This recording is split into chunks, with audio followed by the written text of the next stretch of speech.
Good afternoon बेटा। कल हमने जो टॉपिक डिस्कस किए थे इसके अंदर वो याद है आप लोगों को? स्टैटिस्टिक्स में चेक करो। हमने टाइप्स ऑफ डेटा स्टडी किए थे, मतलब कल का मतलब प्रीवियस लेक्चर में, प्रीवियस क्लास में प्राइमरी और सेकेंडरी डेटा थे। याद आ रहा है? प्राइमरी डेटा हमने किसे कहा था? जो इन्वेस्टिगेटर खुद अपने लिए अपनी प्रॉब्लम को सॉल्व करने के लिए कलेक्ट करता है, मतलब वो फ्रेश होता है, उस पर कोई भी वर्क नहीं किया, उसे हम कहते हैं प्राइमरी डेटा। और सेकेंडरी डेटा क्या था? जिसे पहले कोई यूज़ कर चुका हो, है ना, उसे हम कहते हैं सेकेंडरी। अब प्राइमरी डेटा हमने कितने तरह से कलेक्ट किया था, उसके क्या क्या मेथड्स थे? डायरेक्ट मेथड थे, डायरेक्ट इंटरव्यू था या पर्सनल इंटरव्यू था। फिर क्या था? मेल क्वेश्चनेयर था, टेलीफोनिक हो सकता है। आज के टाइम में अगर हम बात करें तो सोशल मीडिया की हेल्प से हम कलेक्ट कर लेते हैं डेटा, ठीक है। और क्या था? मेल क्वेश्चनेयर था, ऑब्जर्वेशन मेथड था, ठीक है, बहुत सारे मेथड थे। और सेकेंडरी डेटा कलेक्ट करने का क्या तरीका था? कहाँ से आपको सेकेंडरी डेटा मिल जाता है?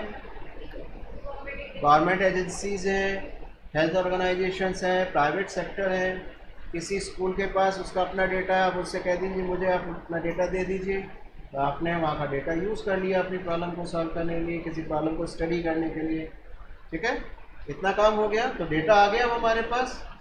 तो अब हम बात करेंगे कलेक्शन ऑफ हो गया, क्लासिफिकेशन, टेबुलेशन एंड प्रेजेंटेशन।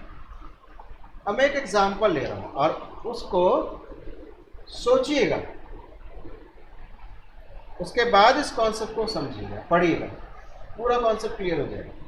अब हम यहाँ बात करेंगे classification, tabulation and presentation. Presentation of data में हम लेंगे डायग्रामेटिक प्रेजेंटेशन और ग्राफिकल प्रेजेंटेशन। एक बहुत बड़ी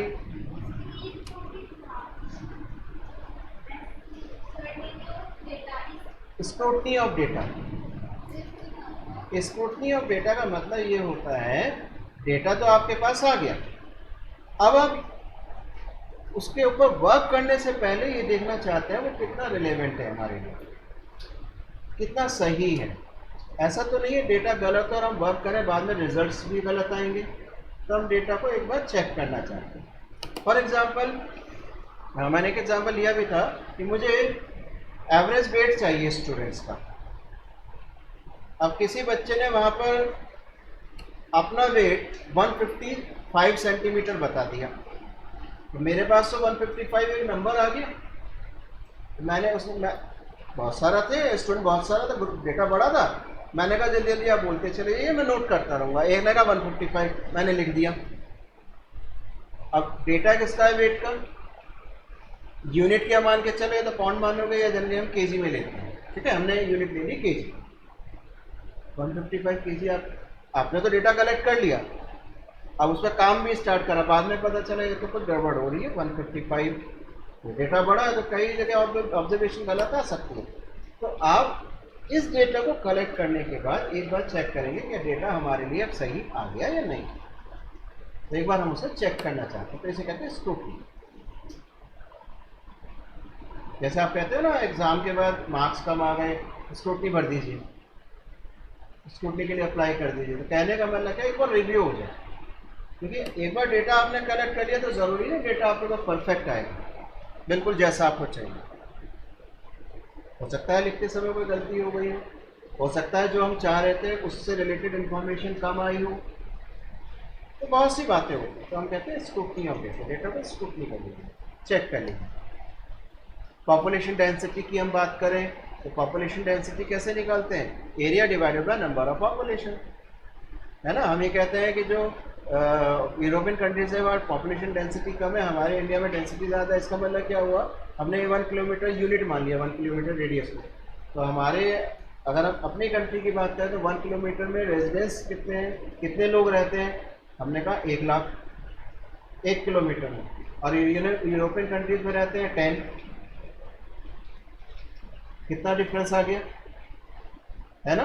ओके, तो हम स्क्रूटनी का मतलब हो गया डेटा को जो आपने कलेक्ट करा एक बार चेक कर लीजिए इसमें कोई गलती तो नहीं, तो ये स्क्रूटनी ऑफ डेटा कहलाता है। ठीक है, अब डेटा हमारे पास आ गया, अब इसे मैं एग्जाम्पल से एक्सप्लेन करूँ। सुनिएगा, जब भी आपको कोई टॉपिक समझना हो और पॉसिबल हो तो अपनी लाइफ से लिंक कर लीजिए, अपनी लाइफ, किसी की लाइफ, इसी से। एक बहुत बड़ी गारमेंट की शॉप, आप शॉपिंग के लिए वहाँ जाते हैं, फेमस शॉप, बढ़िया कपड़ा मिलता है, फैब्रिक बहुत बढ़िया, रीजनेबल प्राइस। आप गए, आपने कहा मेरे को पैंट दिखा दीजिए, सूट दिखा दीजिए, शर्ट दिखा दीजिए, किसी बच्चे के लिए कुछ भी, वो आप इमेजिन कर लीजिए आपको क्या करना है। मैं खड़ा था वहाँ पर, मुझसे आपने कहा मुझे ये चाहिए, मैंने कहा ठीक है वहाँ चले जाइए, वहाँ कपड़ों का ढेर लगा हुआ है, उसमें से छांट लीजिए। अब वहाँ पे क्या हुआ, बच्चों के भी हैं, किड्स गारमेंट भी हैं, लेडीज़ भी हैं, जेंट्स भी हैं, एजेड पर्सन है उनके भी, सब वहाँ पे इकट्ठा कर दिया। मैंने कहा जाओ छांट लो। कैसा लगेगा, कैसा लगेगा, सोच के देखो, अच्छा लगेगा, जाना पसंद करोगे? अब हमने डेटा कलेक्ट कर लिया तो डेटा भी तो इसी फॉर्म में आया है। सोचो, मेरे पास 500 ऑब्जर्वेशन जो है वो आए तो इसी फॉर्म में आ गई सारी। अब मैं उससे क्या रिजल्ट निकाला, थोड़ा मुश्किल होगा ही नहीं। अगर मैं 500 स्टूडेंट्स का वेट आपको एक पेपर पे लिख कर दे दूँ, मैंने कहा मुझे बताओ रिजल्ट्स क्या आएंगे, तो आप क्या कहोगे? ये कुछ वैसे है ना, कपड़ों का ढेर लगा है, जाओ देख लो, छांट लो, है ना? मुश्किल होगा। और अगर इसी काम को हम थोड़ा सा इजी बना दें, कैसे? आप जाते भी हो,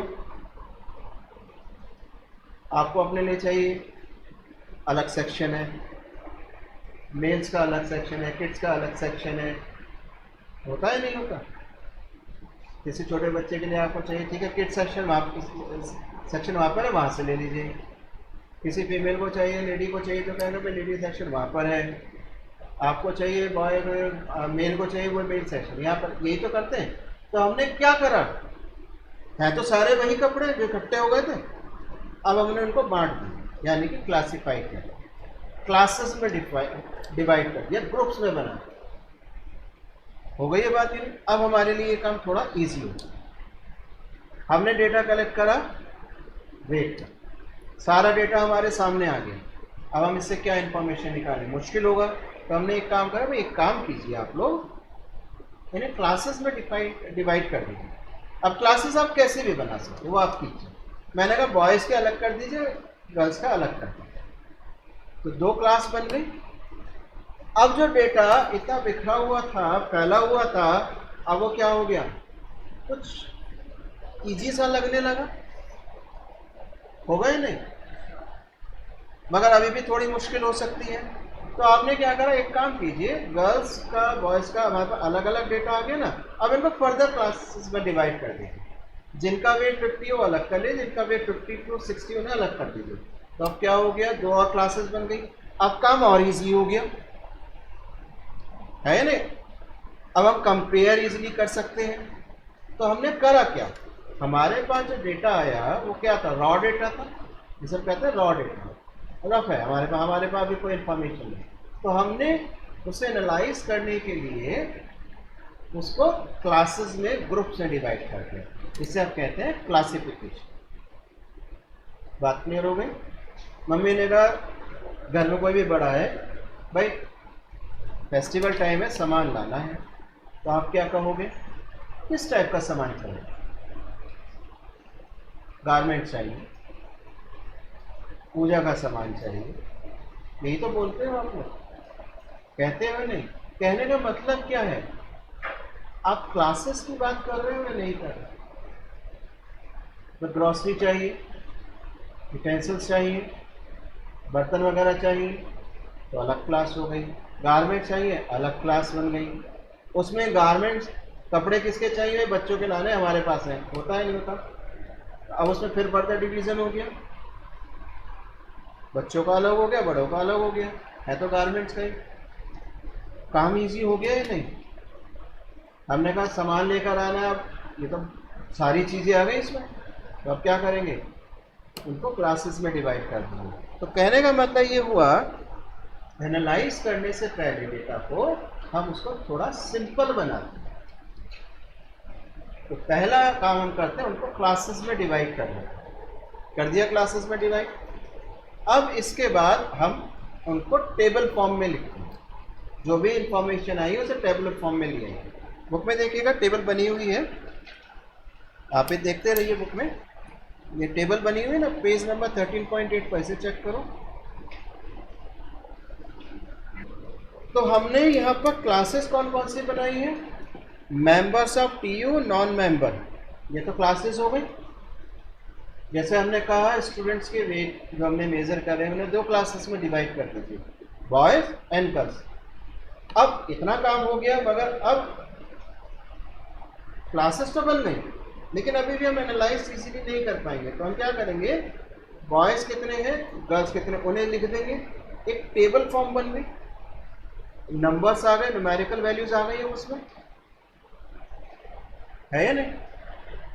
तो यहाँ पर पहले क्लासेस बना दी, जैसे आपके पास टेबल है देखिए 13.1, स्टेटस आ गया, उसके बाद मेंबर ऑफ टीयू आ गए। आप देख लीजिए टीयू किसे कह रहे हैं, नॉन मेंबर्स हो गए ट्रेड यूनियन को, तो मेंबर जो है ट्रेड यूनियन के वो आ गए, जो मेंबर नहीं है वो भी आ गए, तो ये क्लासेस बन गई, ठीक है। अब इनके नीचे इन्होंने फर्दर इनके क्लासेस बना दी, मेल, फीमेल एंड टोटल, ये भी क्लास बन गई। अब यहाँ पर जो डेटा था उनको न्यूमेरिकल फॉर्म में यहाँ लिख दिया। अब इन्होंने लिखा है 3900, इसका मतलब अब टेबल को अगर देखें और इसे पढ़ें तो क्या इंफॉर्मेशन हमारे पास आई, मेल है, ट्रेड यूनियन के मेंबर हैं, और साथ ही रो वाइज चेक किए 2009, एक बार में कितनी इंफॉर्मेशन अब हमारे पास आ गई जो रफ डेटा से, रॉ डेटा से हमें नहीं मिल रही थी। 2009 में कितने मेल ट्रेड यूनियन के मेंबर्स थे, कितनी बातें पता चल गई हमारे को। 2009 में कितनी फीमेल ट्रेड यूनियन की मेंबर्स थी, अलग अलग ही बात मिल रही है, टोटल भी लिखा है। अब हम मेल और फीमेल में इंटरेस्टेड नहीं, हम चाहते हैं ये पता करना कि 2009 में टोटल कितने मेंबर्स थे। तो कितने मेंबर्स थे, 4200, 4200 मेंबर्स से 2009 में थे, ये बात डायरेक्ट पता चल गई। कितने नॉन मेंबर्स नहीं थे, नॉन मेंबर 2009 में, तो उसी के सामने आपको टोटल मिल गया। क्लास कौन सी हो गई, नॉन मेंबर, ठीक है, उसके अंदर टोटल आ गया। अब हम इसमें और जानना है, डिटेल में जाना चाहें, हम जानना चाहते हैं भाई कितनी फीमेल्स हैं जो 2009 में है मगर मेंबर नहीं है, तो कितनी हो गई, 500, ठीक है। अब हम ये जानना चाहते हैं 2009 में टोटल मेल मेंबर्स कितने थे, टोटल मेल्स कितने थे, मेंबर्स हटा देते, तो लास्ट कॉलम टोटल में आ जाइए, वहां भी ध्यान से देखिए कि मेल, फीमेल और टोटल लिखा हुआ है। काम इजी हो गया। क्या क्या फायदा हो गया, इंडिविजुअली जो डिस्ट्रीब्यूशन था वो भी मिल गया, कंपेयर करके हम अब पता कर सकते हैं, है ना। अगर 2009 और 2010 में कंपेयर करें कितने मेल मेंबर्स थे तो इजीली अब हम कंपेयर कर सकते हैं, हम ये बता सकते हैं मेंबर्स कम है या ज़्यादा है, इजी हो गया काम। टोटल कितना चेंज हुआ ये भी बता सकते हैं, टोटल मेल मेंबर्स में कितना चेंज हुआ, टोटल मेंबर्स में कितना चेंज हो रहा है ईयर वाइज, ये भी हमें पता चल गया। तो जो डेटा हमारे पास इकट्ठा हो गया था, रफ डेटा था जिससे हम इंफॉर्मेशन नहीं निकाल पा रहे थे, हमने क्या करा, क्लासेस बनाई। आप इसको और फर्दर डिवाइड कर सकते हैं, जैसे हम अगर स्कूल्स का ही बात करें, स्कूल्स का ही डेटा लें, हमने 500 स्टूडेंट्स के वेट को मेज़र कर लिया, उनको लिख लिया है, तो अब हमने क्या करा, बॉयज़ और गर्ल्स में डिवाइड कर दिया। अब इसको और डिवाइड कर दीजिए, भाई जो अपने व्हीकल से आ रहे हैं, पर्सनल व्हीकल है या गवर्नमेंट ट्रांसपोर्ट को यूज़ कर रहे हैं, ये भी तो आप क्लास बना सकते हैं। बॉयज़ में, बॉयज़ का आ गया, इसी में दो और कॉलम्स आ गए, एक जो पब्लिक ट्रांसपोर्ट यूज कर रहे हैं, दो जिनका पर्सनल व्हीकल है या नहीं।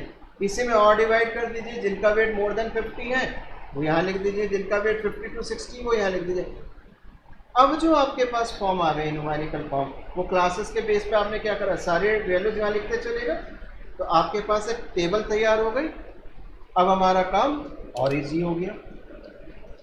मैं step by step, point two point नहीं बात कर रहा हूँ, ठीक है। कभी आप सोचे मैं बुक के अकॉर्डिंग ही चल रहा हूँ, मैं आपको टॉपिक बता रहा हूँ। क्लासिफिकेशन, टेबुलेशन और प्रेजेंटेशन, रिप्रेजेंटेशन है क्या, क्यों यूज करें, ये आप थ्योरी पढ़ेंगे, आप सभी पढ़ने की आदत डालनी पड़ेगी आपको, ठीक है बेटा।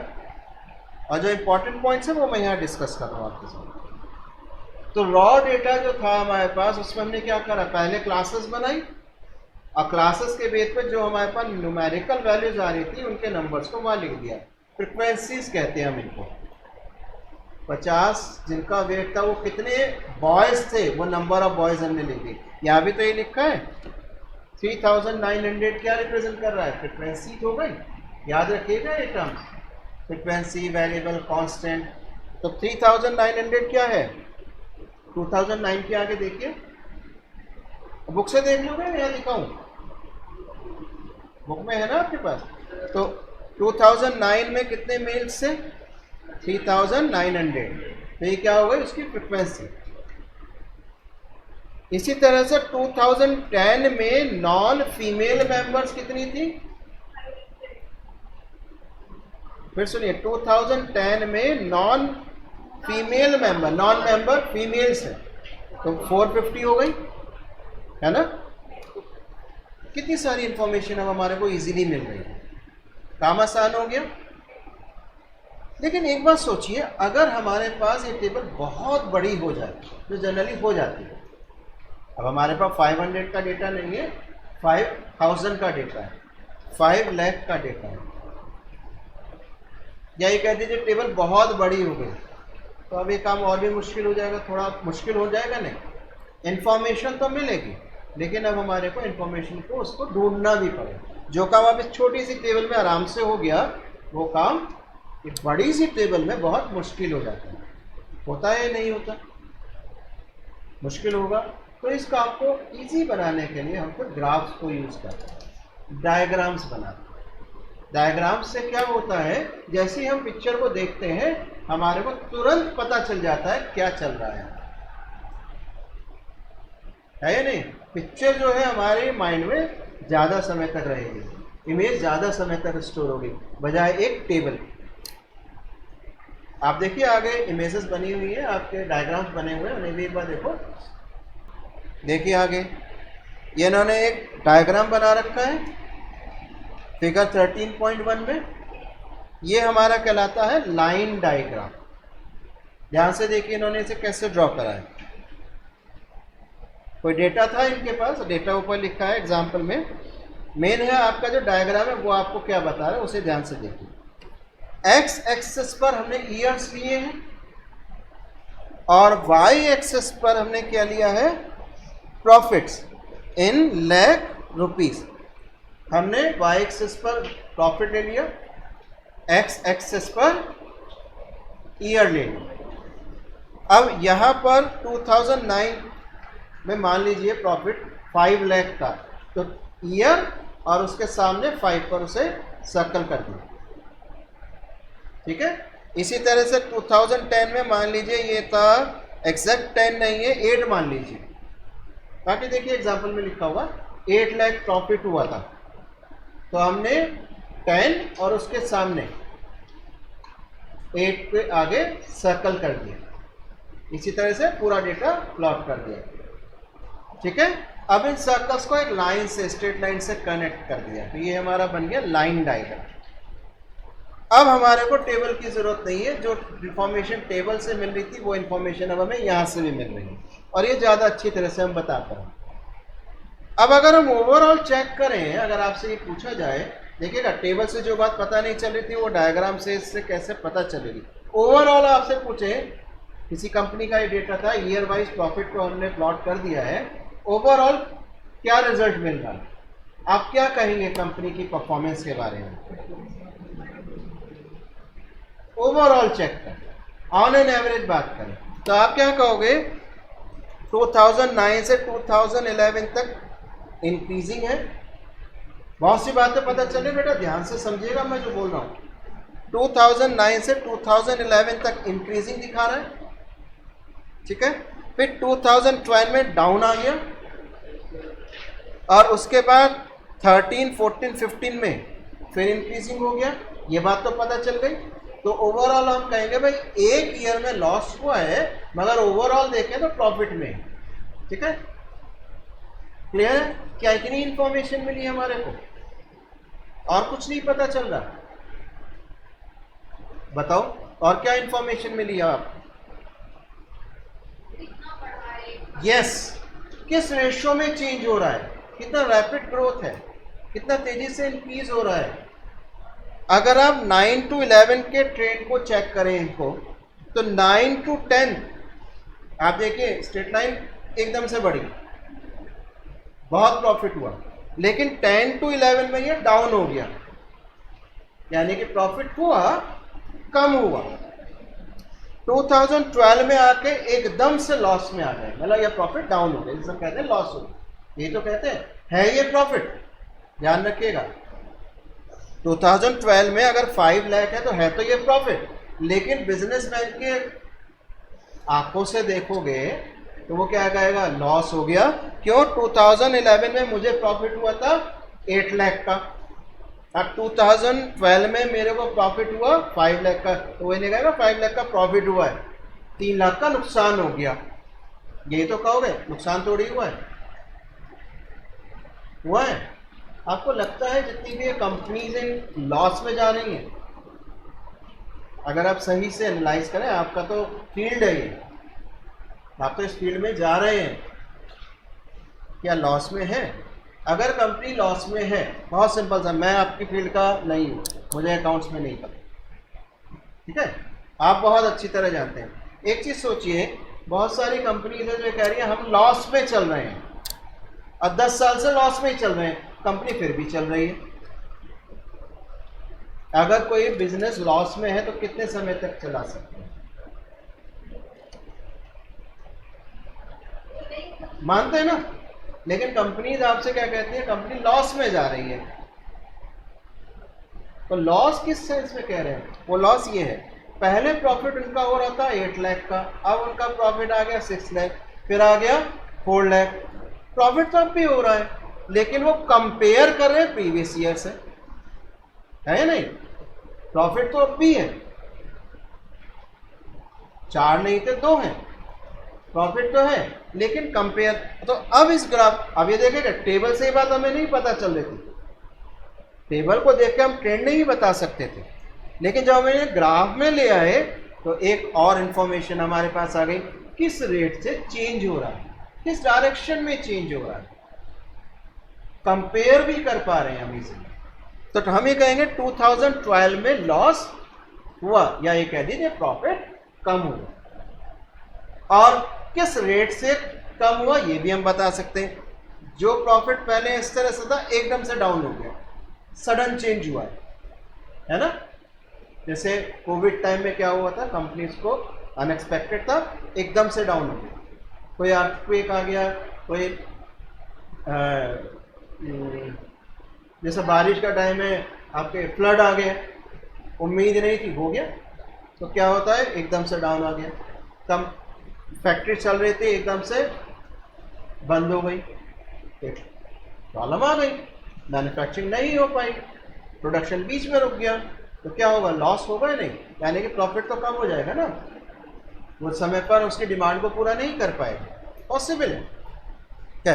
तो अब यहाँ पर 12 में उसको डाउन आए, लेकिन अगर हम 13 से कंपेयर करें तो जिस रेट से डाउन नहीं हुआ था उससे ज़्यादा रेट से इंक्रीज हो गया। ग्राफ से ये बात पता चली है नहीं, डायग्राम से? ये बात हमारे को टेबल से नहीं पता चल रही थी। और उसके बाद 2015 तक ये तेज़ी से ग्रोथ ही हो रही है। हालांकि 13 और 14 में ये ग्रोथ रेट कम हुआ, बहुत थोड़ा सा स्लाइटली चेंज हुआ, लेकिन अगर 14 से 15 में देखें तो बहुत तेज़ी से अब गए। कितनी सारी इंफॉर्मेशन हमारे को केवल एक ग्राफ को देखते ही पता चल गई। है या नहीं? बोलो। अब यहां पर अगर हम दो कंपनीज को आपस में कंपेयर करना चाहें, या मेरे पास एक स्कूल का डेटा, सिंपल बॉयज और गर्ल्स का डेटा है, हमने ये करा ना, हमने दो क्लासेस बना दी, हम टेबल से कंपेयर कर रहे थे, मेरे को चाहिए मैं इसको डायग्राम की हेल्प से इजीली कंपेयर करना चाहूँगा, तो मैं दो अलग अलग डायग्राम बनाऊंगा, दोनों के लाइन डायग्राम बनूँ, आपस में कंपेयर करूँ, तो बहुत मुश्किल काम होगा। तो क्या चाहेंगे हम, ये दोनों एक साथ आ जाए। ठीक है, तो हम यहाँ पर बनाते हैं, जैसे लाइन डायग्राम बना ना, हम यहाँ पर बार डायग्राम भी बनाते हैं। आगे देखिए आपकी बुक में है, हम यहाँ पर बार डायग्राम भी बनाते हैं। और बार डायग्राम यहाँ से देखिए दो तरह से बना होगा, आगे के पेजेस पर मिल जाएगा, सिंपल होगा और सब डिवाइडेड होगा, पता नहीं सब डिवाइडेड है या नहीं, ये मल्टीपल है। सब डिवाइडेड का मतलब एक बार पार्ट्स में डिवाइड होगा, सेगमेंटेड कहते हैं इसको, एक ही बार होगा, इसे बिन भी कहते हैं। ये जो वर्टिकल स्ट्रिप देख रहे हैं ये बिन है, हाँ जैसे ये है, ठीक है ना, ये अलग अलग बने हुए हैं, तो ये बार डायग्राम हो गया। अब इसमें एक डायग्राम हो गया, एक बार हो गया, इसी के साथ एक दूसरा भी बना हुआ, तो ये मल्टीपल बार डायग्राम हो गया।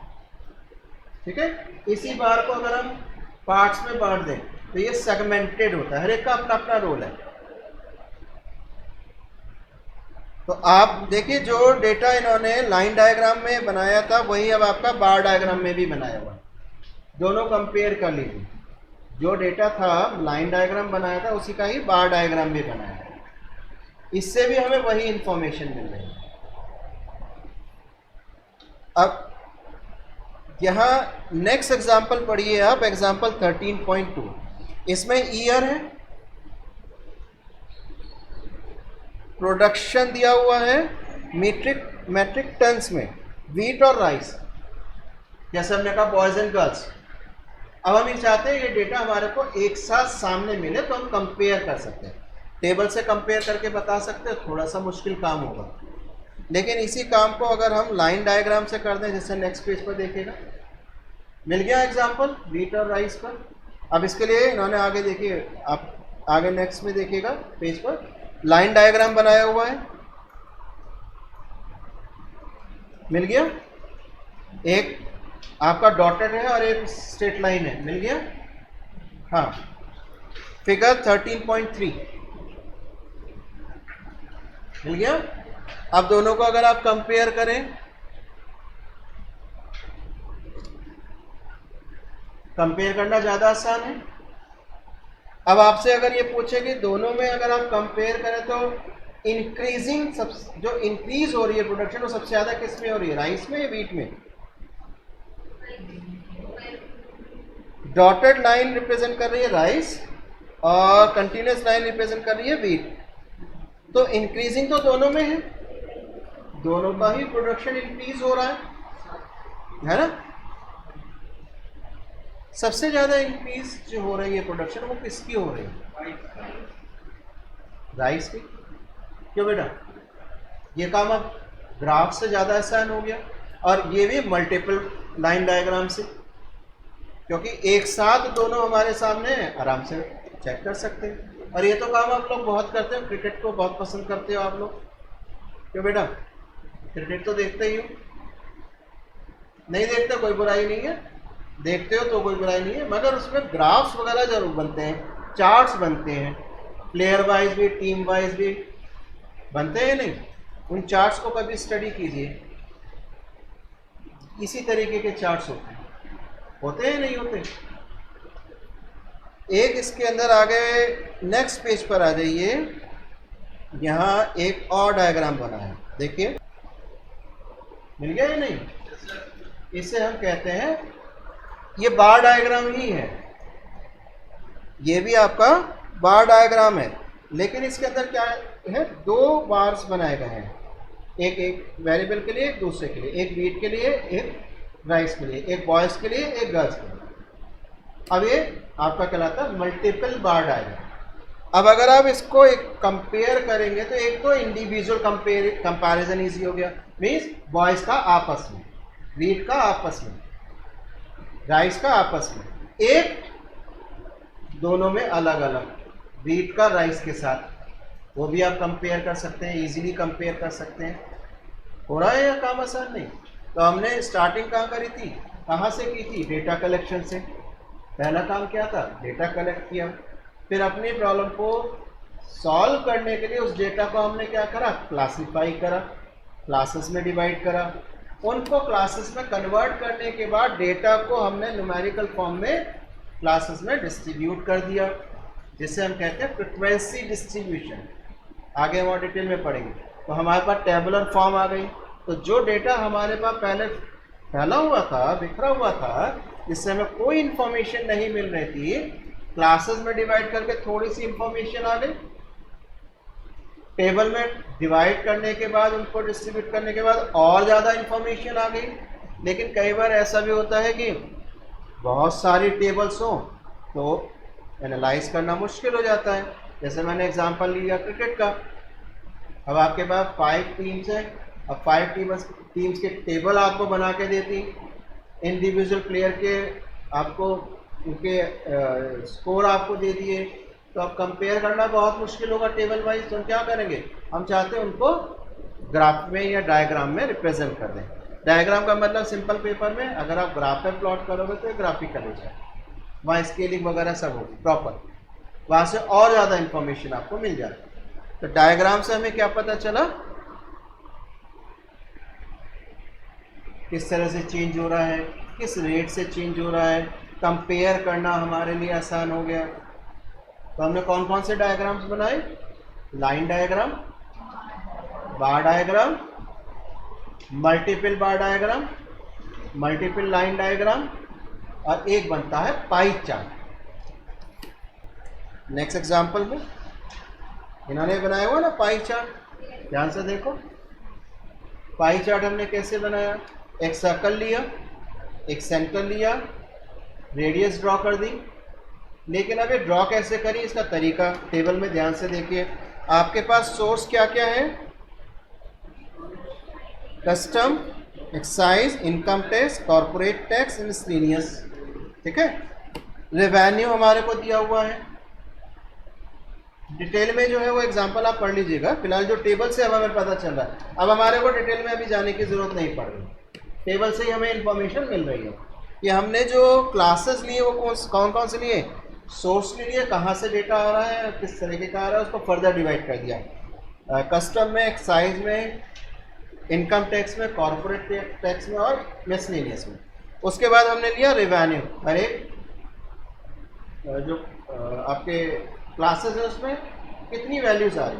तो कस्टम से कितनी आई, 80 क्या है इसमें आपको दे रखा है, रेवेन्यू है million in rupees, million rupees में है 80 मिलियन रुपीस, इस तरह से 80 हो गया, 190 हो गया, 160। अगर हम इस टेबल को ही देखें तो सबसे ज़्यादा रेवेन्यू कहाँ से आ रहा है, एक्साइज से। सबसे कम कहाँ से आ रहा है, मिसलेनियस से। मिल रही है ये हमारे को इन्फॉर्मेशन। अब हम ये चाहते हैं इसे अगर हम चार्ट में ड्रॉ कर दें, इसको बना दें तो और इजी होगा। आप इसके लिए लाइन बना सकते हो, बार बना सकते हो। यहाँ हम बना रहे हैं पाई चार्ट। अब पाई चार्ट क्या पूछ रहे हो बेटा, पाई चार्ट कैसे बनाएंगे, इसका तरीका। रेवेन्यू हो गया 80, टोटल कितना है 540, तो 80 बाई 540 रेशियो आ गया। अब जो सर्कल है उसकी जो रेडियस है, वो जो एंगल बनेगी सेंटर पे, जो एंगल बनेगा वो कितना होगा, 360 होगा। तो जो रेशियो है 360 से मल्टीप्लाई कर दीजिए, आपके पास एंगल आ जाएगा कि कस्टम के लिए कितना पोर्शन आएगा। कितना आया है 53 डिग्री, अप्रॉक्सीमेट आएगा, एग्जैक्ट भी आ सकता है, अप्रॉक्सीमेट आ सकता है। तो नीचे देखिए इन्होंने पाई चार्ट बना रखा है और कस्टम के लिए इन्होंने लिया है छोटे छोटे से सर्कल्स बनाए, मार्क कर रखे हैं ना। तो ये हमारा पोर्शन आ गया कस्टम पे। आप इसे पहले भी लिख सकते हैं या आप कहीं भी बना लीजिए, इससे कोई फर्क नहीं पड़ेगा। अब जो एक्साइज का है वो कितना है 190, तो 190 और टोटल 540 इंटू 360 डिग्री कितना आ गया 127 डिग्री। तो 127 के लिए इन्होंने लिया है ये सिंबल एरो नहीं है, बाहर से छोटे छोटे स्ट्रेट लाइंस डैश है नहीं, देखो ध्यान से, सर्कल बना हुआ है, उसी के साइड में मार्क कर रखा है कि क्या हम कैसे डिनोट कर रहे हैं, एक्साइज को कैसे डिनोट करा है, डैश से, इनकम टैक्स को डिनोट करा है डॉट से, कस्टम को डिनोट करा है स्मॉल सर्कल से, और कॉर्पोरेट टैक्स के लिए इन्होंने लिया है स्ट्रेट लाइन। आप मिसलेनियस को ब्लैंक छोड़ दिया, तो आप कुछ भी ले सकते हो, कलर्स यूज कर लेते हैं हम लोग, ठीक है, वो अपना तरीका है प्रेजेंट करने का। तो पाई चार्ट कैसे बनाया हमने,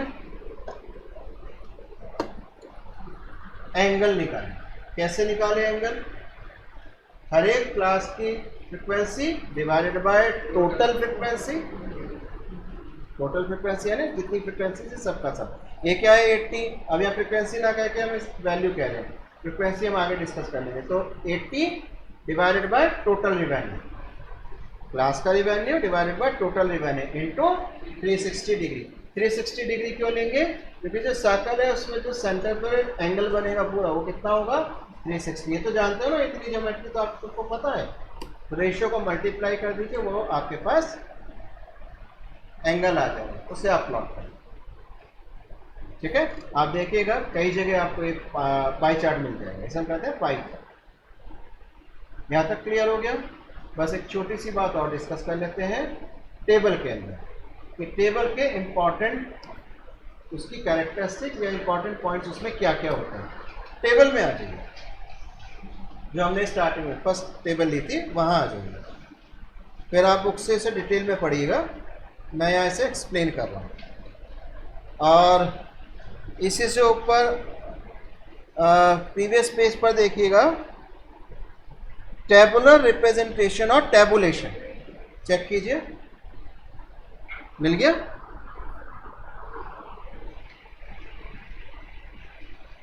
मिल गया बेटा आपको। अब यहाँ कुछ टर्म्स यूज की गई हैं, इन टर्म्स को ध्यान से समझिए, इस पर बेस क्वेश्चंस हैं।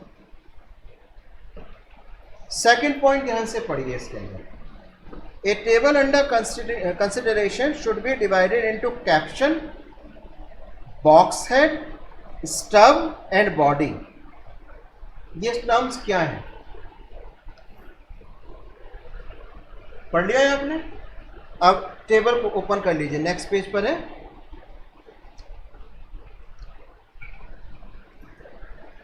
अब जो आपने ये देख रहे हैं ना, member of TU, non member, total, ये सब कैप्शंस कहलाते हैं।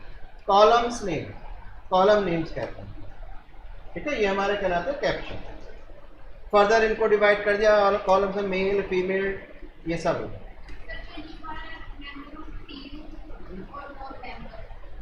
हाँ, ये सारे कैप्शंस में आएंगे। अब इसका पूरे पार्ट को हम कहेंगे बॉक्स है। लैंग्वेज में पढ़िएगा, देखिए वहां पर caption is upper part of the table, इसे याद रखिएगा, इस पर बेस्ट क्वेश्चन है। डिस्क्राइबिंग द कॉलम एंड सब कॉलम,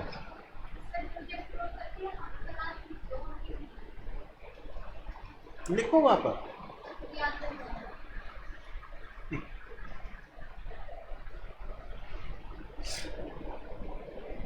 मैं काम करता हूँ, रफ टेबल ड्रॉ कर दे, वो आपके लिए इजी होगा, आप उससे आराम से समझ लेंगे।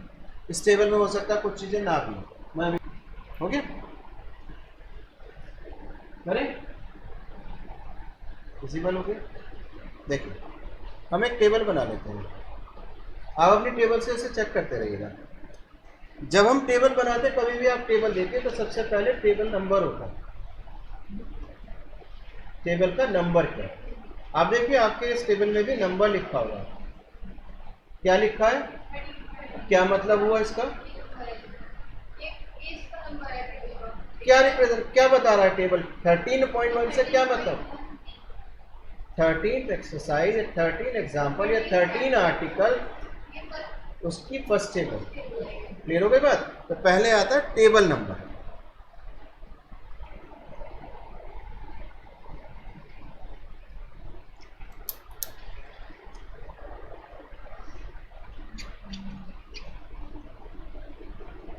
पहले आ गया टेबल नंबर। अब ज़रूरी नहीं है ये इसी फॉर्म में लिखा हो, कहीं पहले लिख देते हैं, कहीं राइट में लिख देते हैं, ठीक है। फिर इसमें आता है इसका टाइटल क्या है। टेबल तो आपने लिख दी, टेबल नंबर हो गया। ये टेबल बनी किसके लिए? देखिए आपकी टेबल जो है आपके सामने, बेटा उसे पढ़ते रहिए। टेबल में क्या लिखा हुआ है? टाइटल लिखा होगा टेबल के नंबर के पास ही, कहीं साइड में लिखा होता है, कहीं नीचे लिखा होता है, कहीं ऊपर, इससे कोई फर्क नहीं पड़ेगा। यहां पर आ जाएगा टेबल का टाइटल क्या है। मिल गया? क्या टाइटल है?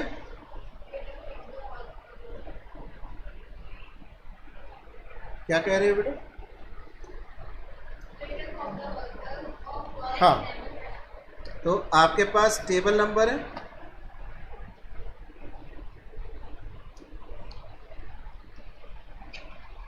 पहले टेबल नंबर आ गया, उसके बाद इसका टाइटल आ गया, यही लिखा हुआ है। उसके बाद क्या है? टेबल है। चलिए अब हम टेबल बना लेते हैं। कुछ इसी फॉर्म में बनाते हैं, अलग अलग तरीके हैं अपने बनाने के। कुछ मेन चीज़ें सब में कॉमन ही होंगी। पहले टाइटल नंबर होगा, उसका नेम होगा, ये सब में मिलेगा। अगर आप इसे ऐसे नहीं लिखेंगे तो इसको पढ़ना समझना मुश्किल होगा। टेबल बनाई किसके लिए, थोड़ा मुश्किल हो जाएगा। तो अब यहाँ पर अब एक चीज़ और देखी होगी, टेबल में एक कॉलम में लिखा था मिलियन रुपीस, लिखी थी ये बात। अभी एक टेबल की इसमें भी कुछ लिखा होगा, नहीं लिखा तो आगे आया था ना, अभी हमने पाई चार्ट किया था तो उसमें क्या लिखा था? इन मिलियन रुपीस, कुछ ऐसा लिखा हुआ था, मुझे एग्जैक्टली ध्यान नहीं आया।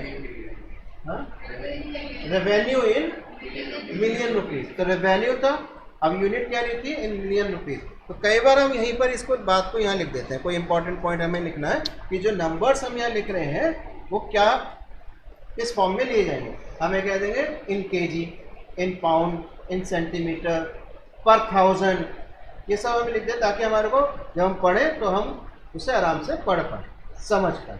तो कई बार हम यहाँ पर लिख देते हैं, ठीक है। अब इसके बाद हम क्या करते हैं? क्लासेस बनाते हैं। अब यहाँ पर दो तरह से क्लासेस बनेंगे, एक तो कॉलम वाइज और एक रो वाइज। कई बार केवल कॉलम वाइज ही होती है, रो वाइज नहीं होती, या रो वाइज होंगी, कॉलम वाइज नहीं होंगी। ये हम बाद में हो सकता है पढ़ें, 2 वे और 1 वे क्लासिफिकेशन, 2 वे 1 वे टेबल या मैनिफोल्ड टेबल। खैर अभी हम इसको आपके गिवन टेबल के अकॉर्डिंग ही लेते हैं। तो कुछ इस तरह से बनी हुई है ना, और इसको फिर डिवाइड किया हुआ है। अभी मेरे सामने वो टेबल नहीं है जो आपके पास है, कुछ इस तरह से बनी हुई है। तो ये जो आपका पार्ट है ये कहलाता है कैप्शन, या इसे हम कह देते हैं कॉलम नेम।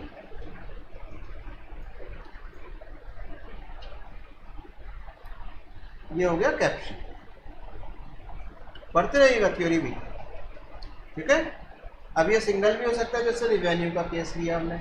अब इसमें हमने डिवाइड कर रखा है, मेल फीमेल टोटल, सब कॉलम्स बना लिए, तो ये बन गया कैप्शन, ठीक है।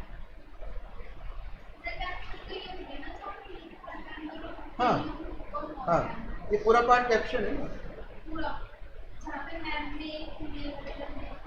हाँ, इसे हम कैप्शन कहते हैं, कॉलम नेम, ठीक है। अब इसको पूरे को अगर देखोगे, इस पूरे पार्ट को, ये वाला पूरा पार्ट,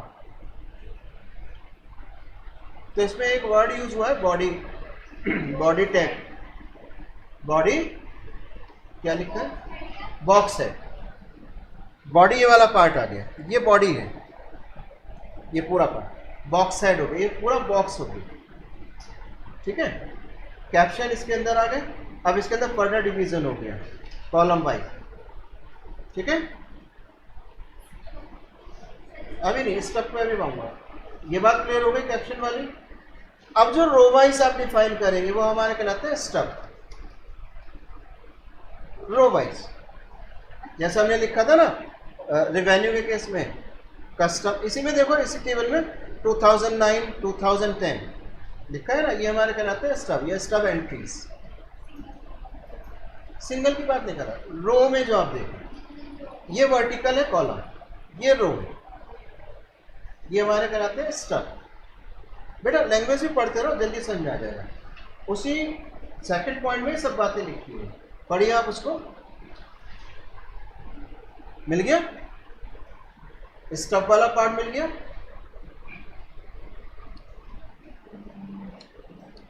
ये हो गया स्टब या रो नंबर या रो कॉलम, सॉरी रो नेम, ठीक है। यहां पर जो आएंगी वो स्टब एंट्रीज होंगी, जैसे हमने कहा 2009 2010, या हमने कहा जो रिवेन्यू वाला केस था, custom, excise, income tax, miscellaneous, ये सब क्या हो गए, रो एंट्रीज हो गई, स्टब एंट्रीज कह दीजिए। ये स्टब एंट्रीज आ गई, ठीक है। ये जो पार्ट है पूरा, ये आपका हो गया बॉडी, जो डेटा आप यहाँ लिख रहे हैं ये हमारा कहलाता है बॉडी, ठीक है। अब इसके अंदर अगर आपका ये प्राइमरी डेटा है तब तो कोई बात नहीं है, लेकिन अगर आप किसी और के डेटा को यूज कर रहे हैं तो ये आपके लिए जरूरी है कि आप बताएं ये डेटा आपने कहाँ से लिया है, यानी कि सोर्स क्या था। तो जो सोर्स है वो हम यहाँ लिखते हैं, ये सोर्स आएगा। कई बार आप देखें टेबल में या जब आप डायग्राम बनाते हो तो नीचे लिखा होता है सोर्स, WHO या इस ऑर्गेनाइजेशन से हमने लिया है, इस ईयर का डेटा लिया है, सोर्स लिखा जरूर जाए।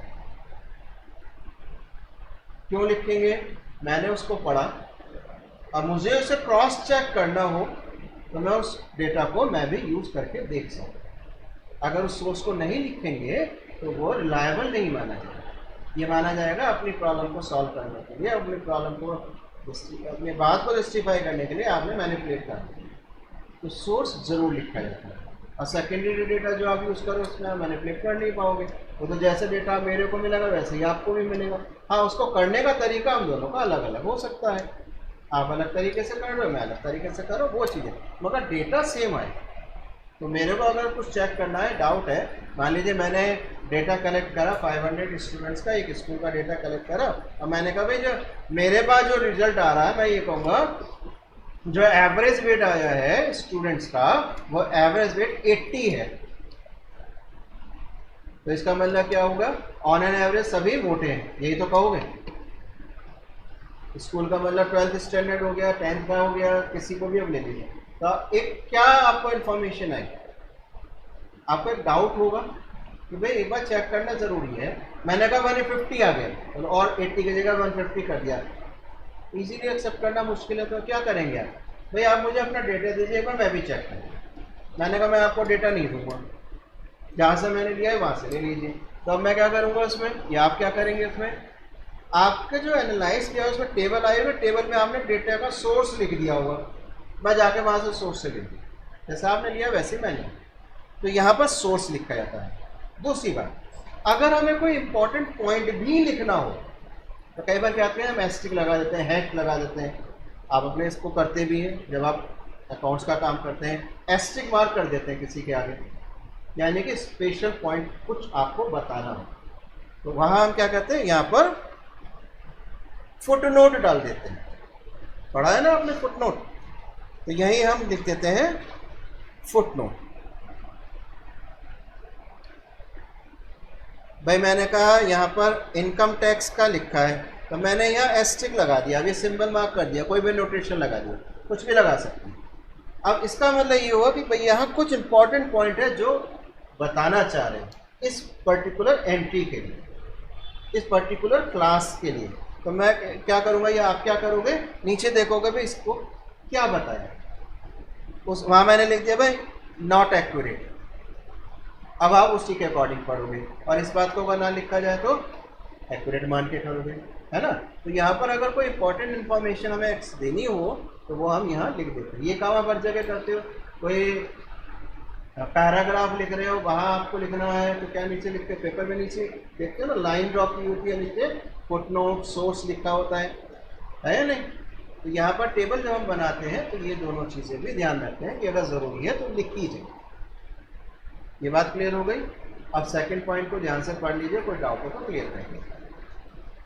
मैंने अभी बताया ना थ्योरिटिकल जो पोर्शन है उस पार्ट में, उसे ध्यान से देख लीजिए।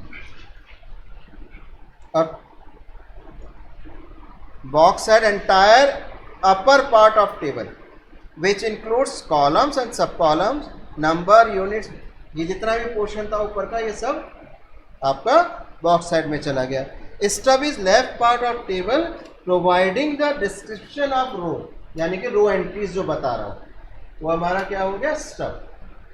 ठीक है, स्टेप हो गया।